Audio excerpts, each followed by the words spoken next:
Olá pessoal, começamos mais um Céu da Semana, a análise astrológica semanal que observa as posições do céu no período, neste de 11 a 17 de setembro, primeira semana aí já com Mercúrio em retrogradação, né? Quero saber aí o feedback de vocês sobre esses primeiros instantes de Mercúrio retrógrado a partir deste sábado aí, agora que gravamos dia 10. Boa noite, Cássia, boa noite pessoal que chega, pessoal de Brasil, de Portugal, de mundo afora, que nos acompanha. Boa noite, Mini Mônica, boa noite, Existe Amor em SP, Sandra, começando aí a análise do céu semanal, temos posições interessantes, Mercúrio já retrógrado, tempo interessante para revisões, lua cheia em peixes, temos também bom aspecto de Sol Urano,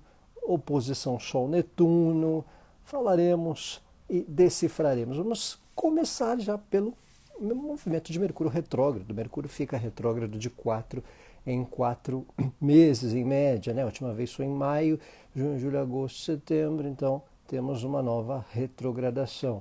Então é o tempo que o Mercúrio faz este movimento de uma espécie de rotatória. Deixa eu ver se eu tenho uma ilustração aqui para vocês, para quem não conhece, para quem é leigo, né? Para quem tem uma ideia pouco imaginária de retrogradação, né? É um movimento de revisão, de ali, ó, tá vendo o verdinho, ó? Faz de conta que o verdinho é o Mercúrio, tá vendo, ó, né? Quando ele está no meio do Sol, no meio do amarelo, que é o Sol, e do azul, que é a Terra, ele retrograda, ó, direto, agora ele retrograda, ó, tá vendo, ó, ó. Ele vai ficar uma setinha roxinha ali, ó, retrogradando, certo? Então é uma espécie de rotatória, uma espécie de mais aproximação até do Mercúrio em relação à Terra. Se você vê o azulzinho ali, é a Terra dentro do zodíaco, né? E o Mercúrio fazendo o carrosselzinho. Então é um período de revisões, né? De ajustes, né? De tempo. Na verdade, esse Mercúrio está retrogradando de Libra para Virgem, Sandra, tá? Ele está retrogradando de Libra para Virgem, não é Leão não, é de Libra para Virgem. Oi Juliana, bem-vinda, pessoal que chega. Essa retrogradação de Mercúrio ela é interessante, especialmente até o dia 23, pelo espaço de Libra, né? Porque ele retrogradará dos 24, dos 8 graus de Libra aos 24 de Virgem, certo? Então, retrogradando nesse espaço, é interessante observar no mapa astral de vocês, se vocês já fizeram, conhecem o mapa, sabem aonde é a casa, mais ou menos, a área em que Mercúrio faz a retrogradação. Então, dos 8 graus de Libra aos 24 de Virgem. Tá? Então, especialmente até dia 23 de setembro, ele recua ainda por Libra.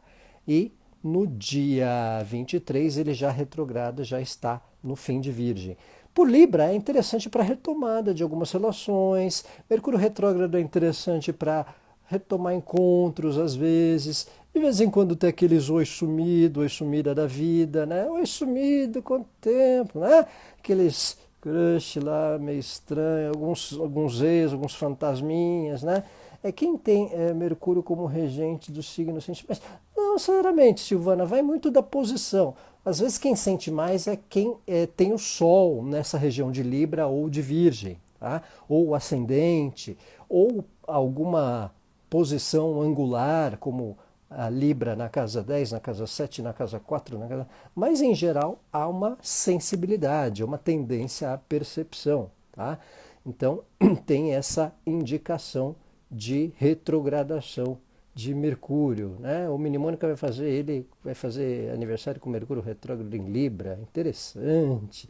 Então, é esse momento de possibilidade de reencontros, às vezes aquele reencontro que você quer marcar, aquela coisa combinada, que fica, uma hora eu passo aí, não sei o quê, dá a oportunidade de marcar um café, dá a oportunidade de ter um contato, uma sinalização. É especial para revisões de papéis, de documentos. É um tempo que muda uma certa percepção das comunicações. Então vale um certo cuidado, às vezes com alguns equívocos, com alguns mal-entendidos, né? Não confundir o Lé com o Cré. Né?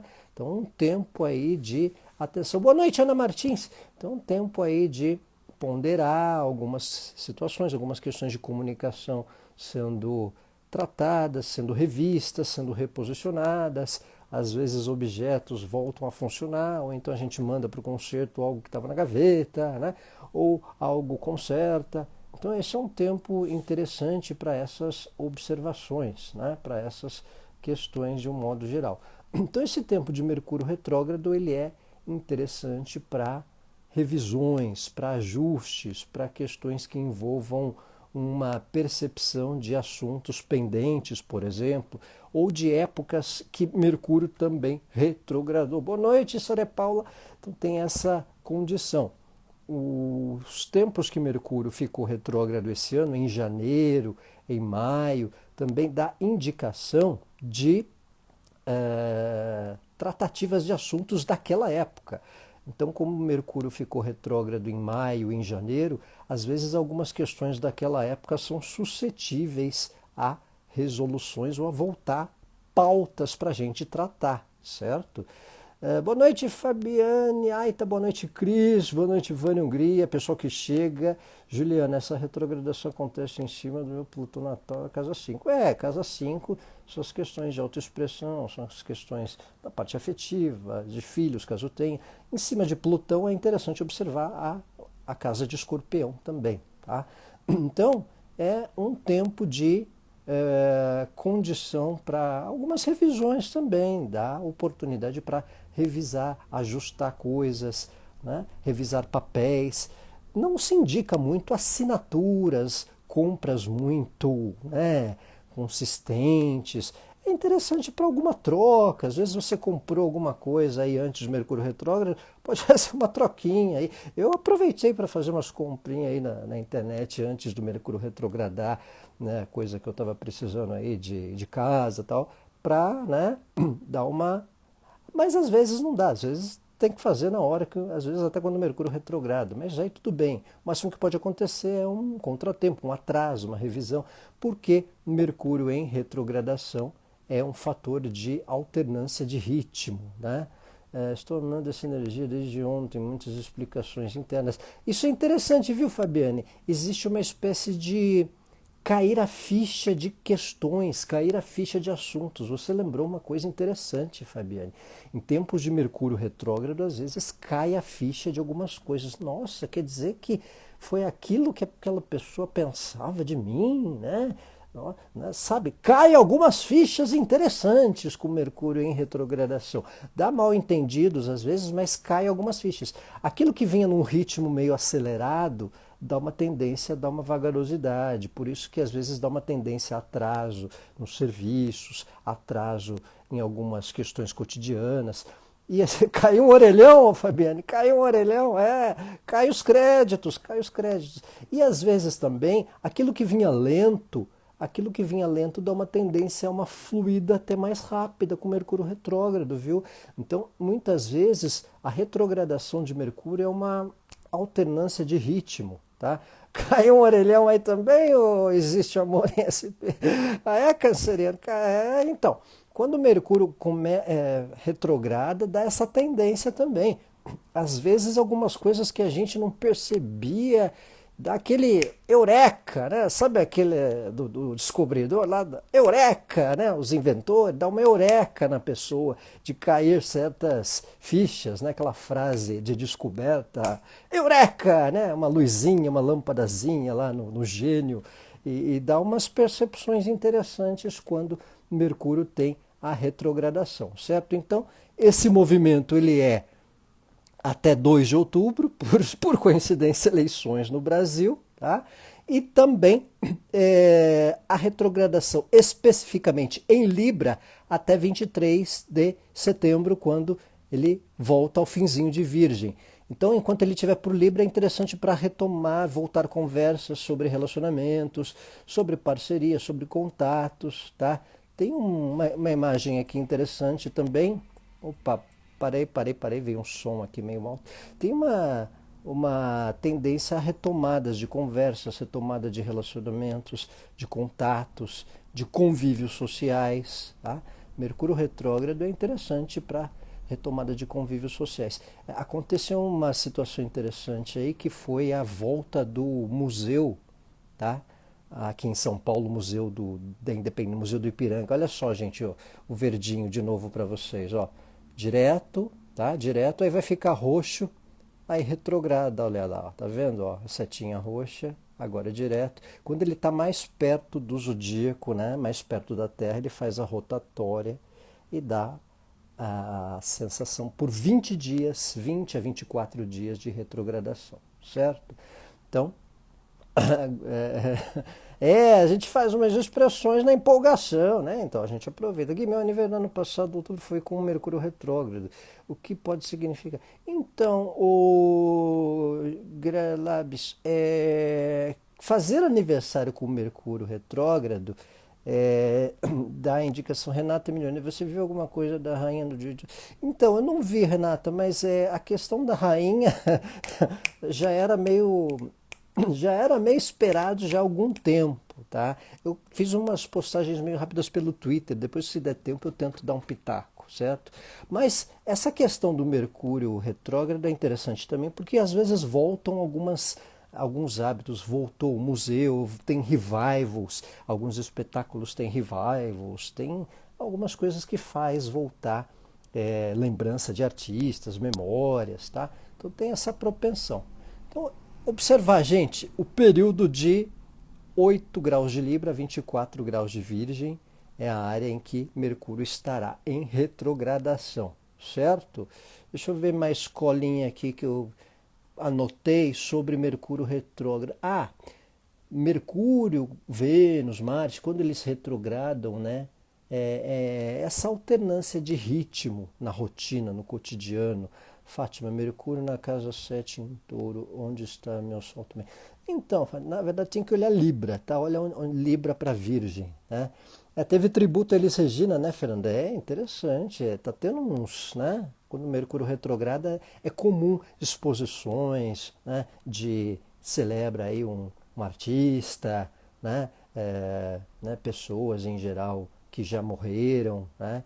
Eu tenho umas pessoas conhecidas, uns clientes, que eles têm Mercúrio retrógrado no mapa e eles são ídolos de gente que quando faziam sucesso, eles não se interessavam tanto, né? Eu tenho uma conhecida que ela é fã do Cazuza ou da Clara Nunes, sabe? E na época que eles eram vivos, faziam sucesso, eles não viam tanto, nem o Cazuza nem a Clara Nunes. E hoje, depois que eles morreram, eles são fãs, tá? Então é um ritmo diferente da percepção dos temas culturais, dos gostos. Às vezes você gosta de uma coisa num tempo diferente que aquela coisa existia ou acontecia, entendeu? Esse é um ponto interessante da retrogradação de Mercúrio, tá? Então tem um pouco essa condição. Bom, tá todo mundo pedindo os pitacos da rainha. Vou tentar fazer um resuminho aqui rápido para vocês que eu postei no Twitter. Eu de cabeça eu não estou lembrando o que eu anotei, tá? Por causa do mapa dela, tá? Mas achando aqui na minha cola. Bom, a rainha ela era taurina do primeiro dia com ascendente em Capricórnio, tá? Taurina com ascendente em Capricórnio. E deixa eu ver se eu acho aqui a postagem, deixa eu ver se eu acho aqui o que eu coloquei. Eu vi, deixa eu parar de compartilhar, que tinha alguns trânsitos ali de casa 8, né? De movimentação de Saturno no meio do céu na casa 10, que é aquela coisa da tradição, né, do preservar os contextos convencionais, né, da tradição, dos valores, né, do padrão, né?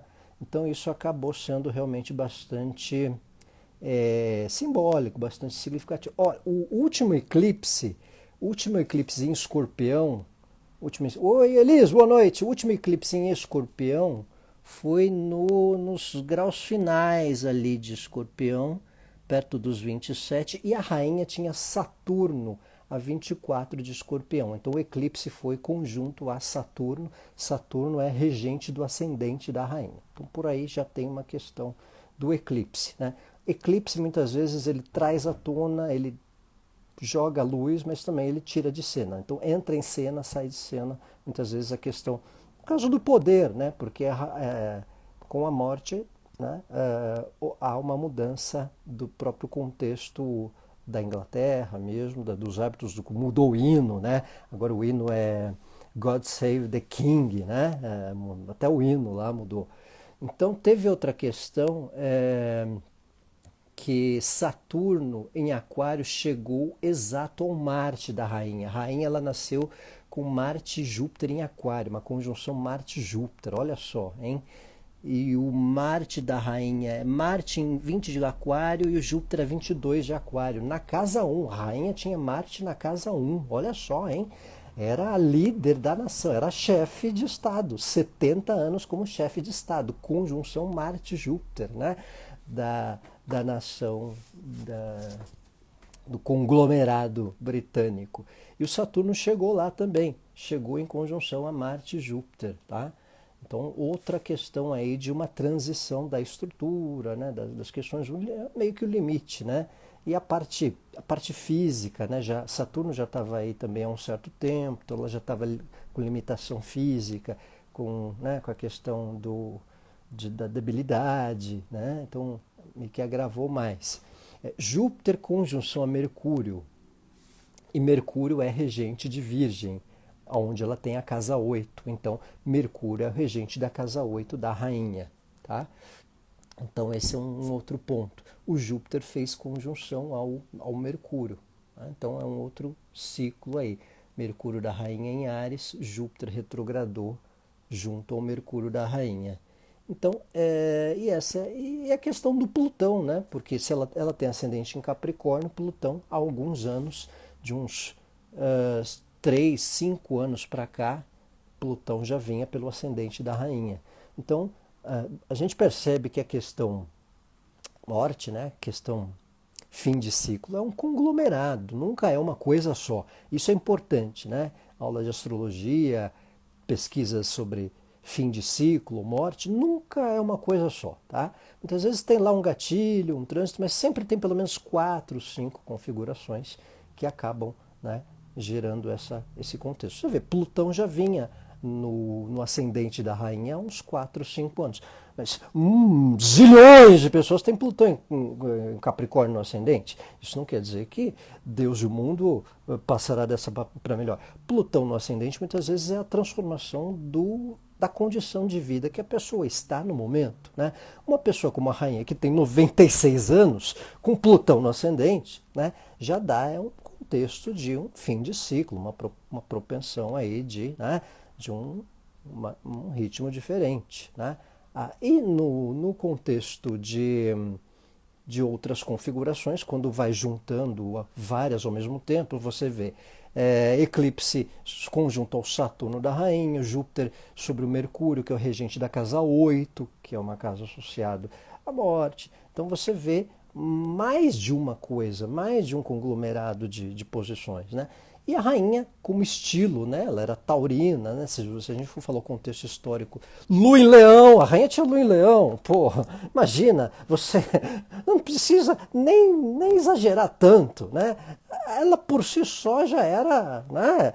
Lua em Leão, pô, Lua em Leão na casa 7 ainda, então ela era casada e ela era mais, né, reluzente do que o parceiro dela, né? Esqueci o nome do saudoso que faleceu recentemente. Então, a Lua em Leão na casa 7, então ela era realmente a matriarca ali do conglomerado todo, certo? Então por aí a gente já tem uma síntesezinha do estilo da rainha, todo o glamour, né?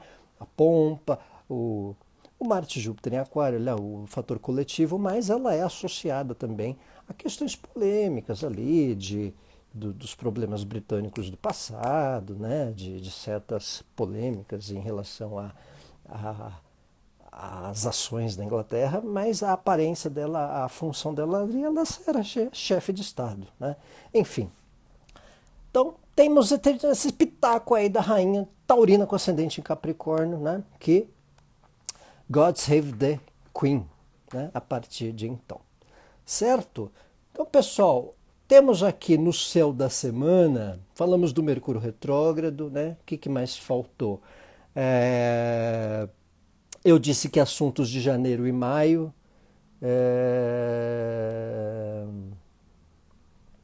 Então, expandir essa energia para o bem, né, Fabi? Eu acho que é de cada um, né? Cada um faz o grãozinho aqui, cada um tem o seu jeito, né? Esse tempo de Mercúrio retrógrado, ele é interessante para um processo de exercitar a cordialidade, exercitar o entender o lado do outro, o pensamento do outro. Porque isso, Mini Mônica, o rei consorte Filipe, obrigado pela lembrança.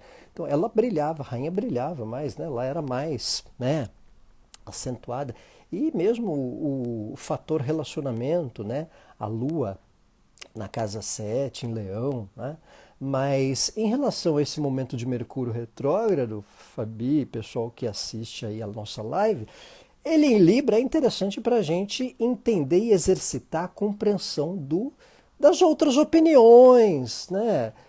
Da diplomacia, da calma e elegância, né? Que eu costumo usar esse jargãozinho aqui que o pessoal gosta, né? Mercúrio em Libra retrógrado, um bom exercício para calma e elegância, para cordialidade, não entrar em pilhas à toa das diferenças, né? Então, tem essa condição bastante notória de um exercício diplomático, de um exercício, né, de ponderação, né? E interessante para voltar conversas, é um tempo de oportunidade para retomar relações ou ter uma outra ideia, uma outra mente, uma outra percepção de contatos. É como vocês disseram aí, já andaram percebendo. Mercúrio retrógrado em Libra ajuda a cair a ficha de situações e de posturas que determinadas pessoas tinham ou determinadas pessoas também têm, né? Não tem essa questão. Existe amor SP. Já estamos próximos dos eclipses Touro e Escorpião. Nós teremos em outubro e novembro, Canceriano Ilustre. Teremos o eclipse em Escorpião dia 2, quando o Mercúrio deixa de estar retrógrado. Já tem um eclipse, né? Emendando, tá? Dia 2 de outubro, é isso? Não. Não, perdão. 25 de outubro. 25 de outubro é o eclipse em Escorpião, o eclipse solar em Escorpião, e em novembro o eclipse por Touro, tá? Eclipse por Touro. Eu falei da rainha porque o último eclipse foi em Escorpião. Então, às vezes, o eclipse ele propaga para o semestre, certo? Então, dá essas consequências em relação ao semestre.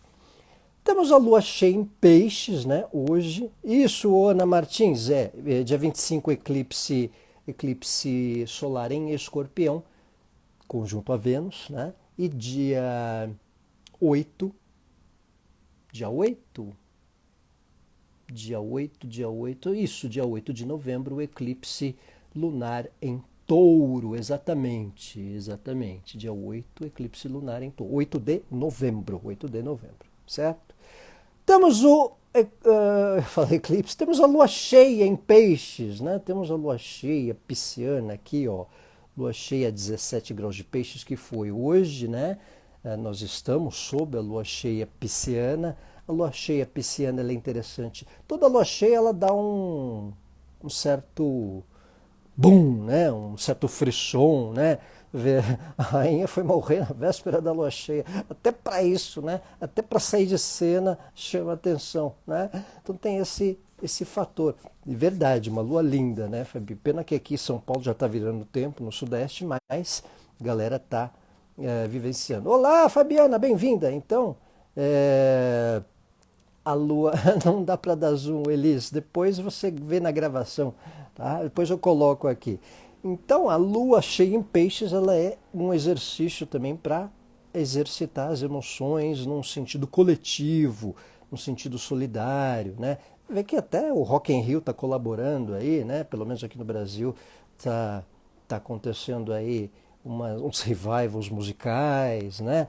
Um um tempo cultural agora, né? Um exercício aí do que tira um pouco a gente da realidade num sentido artístico, cultural. Eu estava dizendo que voltou aqui no Brasil, aqui em São Paulo, o Museu do Ipiranga, ele reabriu, né? Então, depois de 9 anos, e justamente agora, numa época que o Mercúrio também retrogradou. Então, é interessante para rever a história, para, né, resgatar a informação, tralalá, tralalá, tralalá. Então, e agora com a lua cheia em peixes, é um tempo também de uma compreensão coletiva, meditação, algo que envolva sensibilidade. Olá, Vera Lúcia, bem-vinda! Para exercitar nosso lado voluntário. Uma lua cheia em peixes, né? Dá uma disposição voluntária, mas requer um certo cuidado, porque vale lembrar, toda lua cheia, o Sol está. Opa, eu coloquei oposição Sol-Netuno, que eu vou falar depois. Estou errando aqui. Olha o Mercúrio retrógrado me confundindo os pontos. Olha ali, ó, lua cheia em peixes. Toda lua cheia, a lua é o instante que ela está oposta ao Sol. Né? Então, se nós estamos com o Sol em Virgem, a lua cheia está por peixes. Vale um cuidado também para a gente não viajar tanto na maionese, né? Não exceder nas fantasias, nas ilusões. Né? Mas, por outro lado, um time aí para um exercício voluntário, para um exercício coletivo, para uma disposição, né? Para despertar um sentido solidário. Também é especial para o lado da meditação, para o lado de espiritualidade, para exercício de crenças, né? Para algo que envolva essas simbologias associadas frequentemente ao signo de peixes também, que ajuda a dar uma recarregada nas baterias, nas energias também, né? Recarregar as baterias, aproveitar uma lua cheia pisciana para dar um resgate aí energético. Né? Temos aí domingo já, um bom aspecto Sol-Urano. Tem um trígono Sol-Urano aqui, ó. Né? Olha lá, ó. Sol-Urano em trígono, né? Um Sol virginiano e Urano ali por Touro. Trígono Sol-Urano é bastante peculiar para programar questões para o futuro, né? Para algo à distância. Eu tenho peixes na minha casa de Touro e Sol em Touro.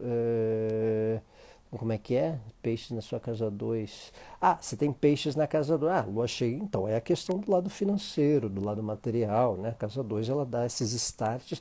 Cuidado para não dar uns excessos aí, né? Não abusar né? Das finanças, tá?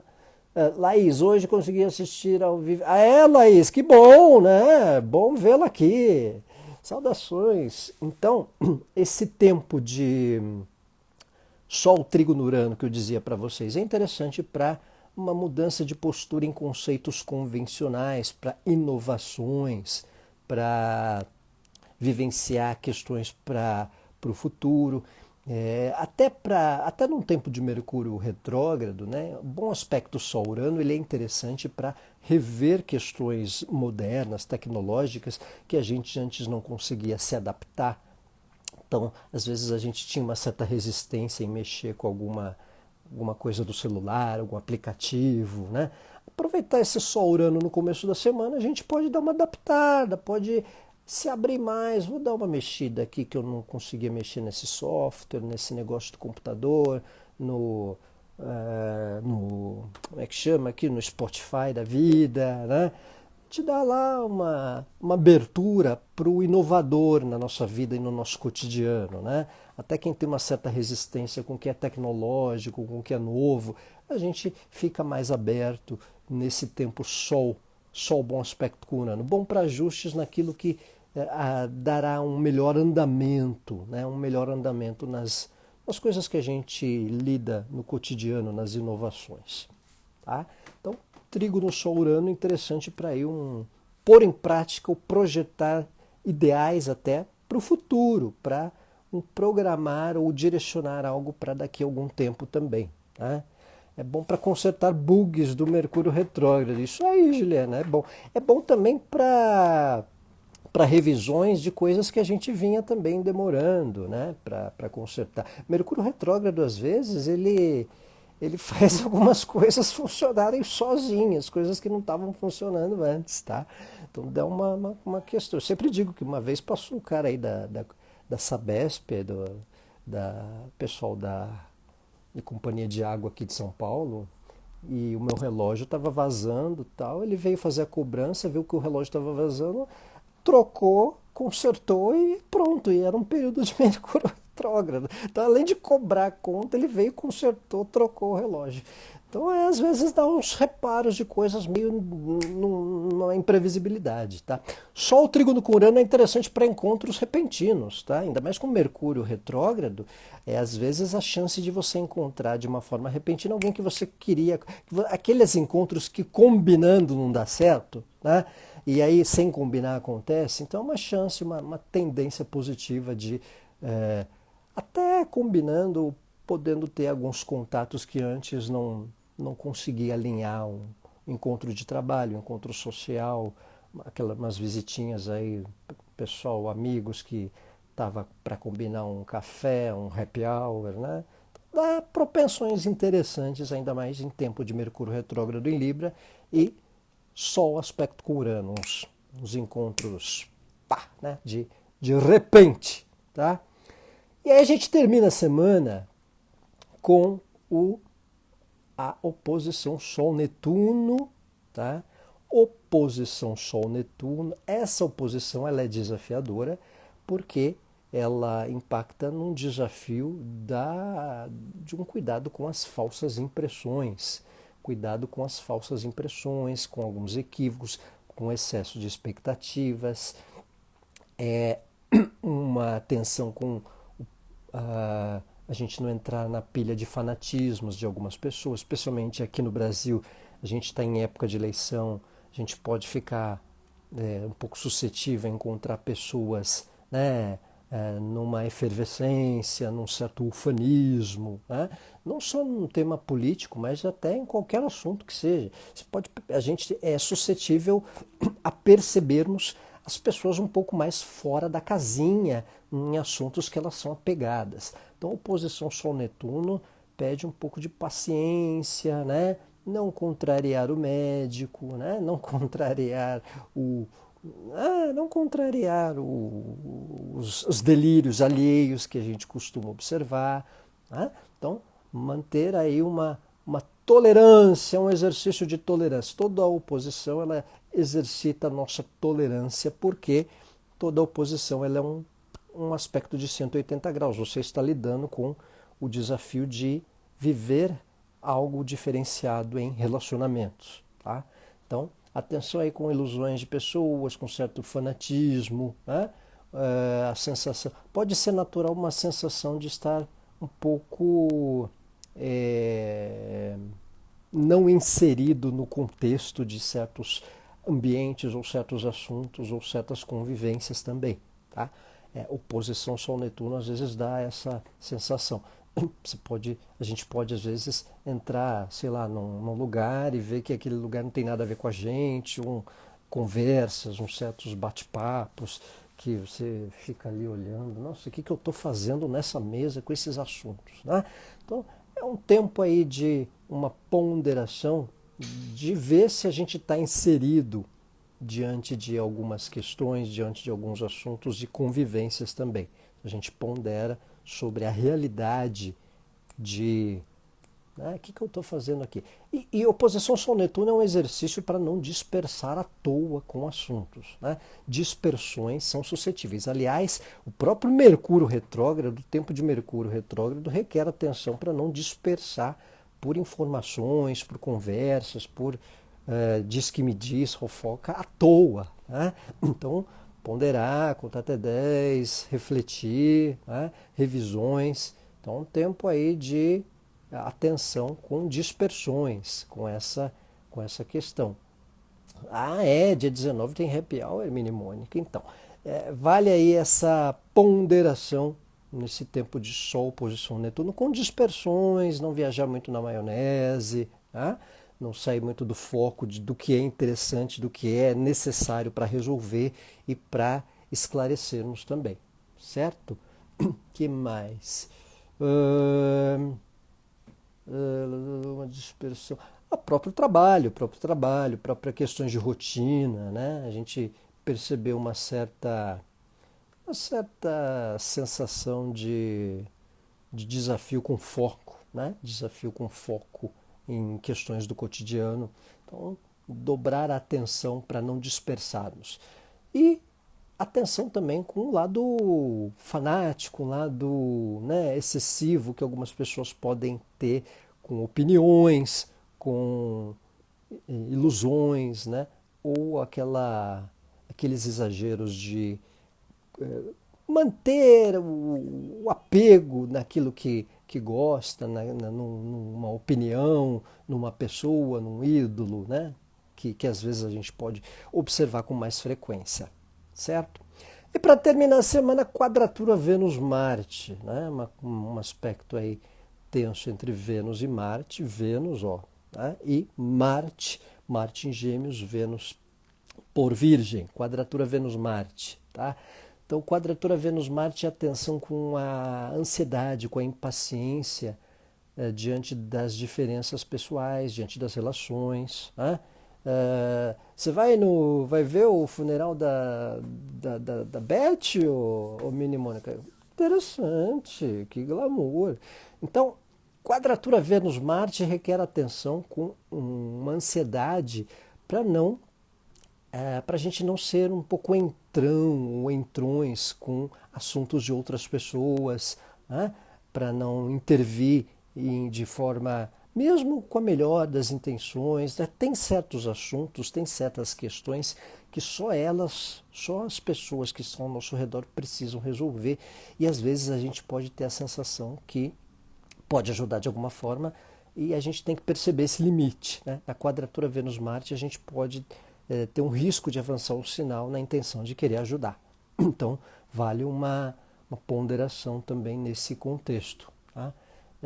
A gente pode ter um fator com questões associadas a decisões que outras pessoas tenham, né? Uma sensação de que a pessoa não está fazendo algo certo, ou pelo menos na nossa opinião, né?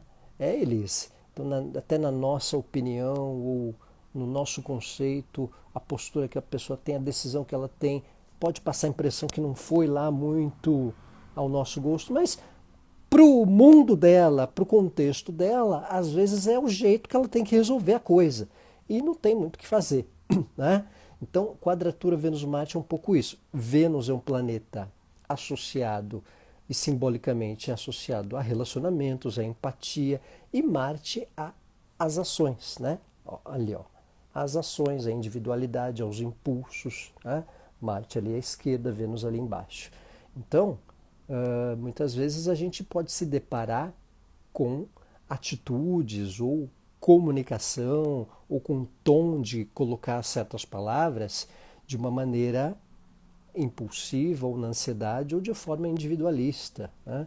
Então, um exercício aí de compreensão para não sermos entrões em posturas de outras pessoas e até de algumas em relação aos nossos assuntos. Às vezes tem coisas que a gente quer resolver à nossa maneira e tem ali uma preocupação com que os outros possam pensar, o social, né? Acontece muito isso em oposição Vênus-Marte, quadratura Vênus-Marte. Vênus tem, às vezes, um apego com o que o social possa preocupar, com o que o social possa achar, né? O que podem pensar das minhas atitudes ou do que eu venha a resolver. Então, esse é um desafio do lidar com essa quadratura.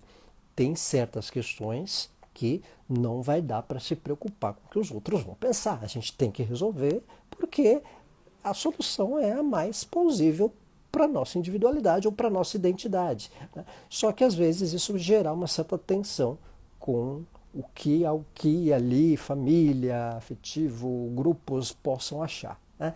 Então para o final da semana e do meio da semana em diante um desafio que a gente pode perceber tanto ao nosso redor de algumas pessoas ou até em assuntos nossos também. Certo? Então, pessoal, este é o Céu da Semana de 11 a 17 de setembro. Semana aí de Mercúrio retrógrado, primeira semana completa de Mercúrio retrógrado, com calma e elegância nas comunicações, tempo interessante para revisões, para ponderar sobre relacionamentos, para ponderar sobre posturas e oportunidade para voltar a contatos. Mercúrio retrógrado é sempre interessante até para alguma volta de assuntos. Atrasou, Cris! Alguma volta de assuntos de outros períodos de Mercúrio retrógrado, como maio e janeiro desse ano. Né? E também lua cheia, em que as emoções podem ficar um tanto afloradas. Né? Esse momento, oposição Sol-Netuno, de atenção com alguns ufanismos de pessoas, né? A quadratura Vênus-Marte que a gente falou também, tá? De atenção com o lado individualista que a gente pode ter, ou que algumas pessoas podem ter, cair o orelhão e fazer egípcia, né? Existe amor em SP. Cai a ficha de muitas situações. Isso é um ponto bastante interessante da condição de Mercúrio retrógrado. Cai a ficha de muitas informações e da percepção que a gente antes não tinha de pessoas, relações e convivências no sentido geral. Certo? Vai ficar gravado assim, Deia Flor. Obrigado pela audiência, viu? Caiu a internet do... você estava viajando com a internet toda. Vai ficar gravado no YouTube e aqui no Instagram também. Certo? Então, pessoal, boas caídas de fichas e de créditos aí das informações para vocês. Miriam, obrigado. Vânia, obrigado. Cássia, brigadão. Pessoal que chegou atrasado, obrigado também. Vai ficar gravado aí para vocês assistirem. Mini Mônica, mandou uma lembrança para sua irmã. E Laís também, super obrigado. Pessoal, quero desejar ótima semana a todos. Calma e elegância aí nesse período de Mercúrio retrógrado. Obrigado, Juliana, Deia Flor. Ótima semana a todos. Um abraço.